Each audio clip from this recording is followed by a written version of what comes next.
Assalamu alaikum friends. In this video you will learn how to book a ride on Indriver app. The process is very simple. Make sure that you are connected with your internet while using this app. Simply open your Indriver app.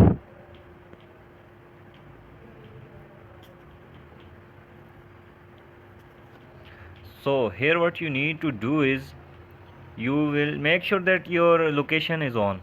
So uh, at first option there is pickup location. So here you will write your location that where you are.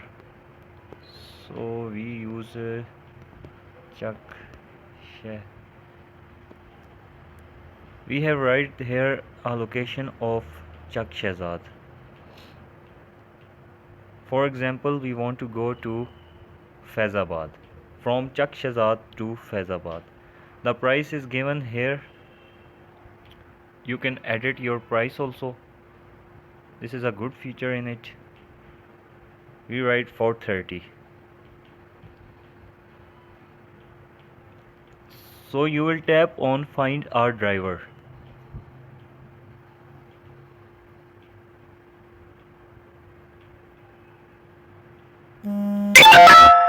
So these are the drivers. You will accept their request and the driver will came and your ride will be booked. So this is the only process of booking a ride on Indriver app.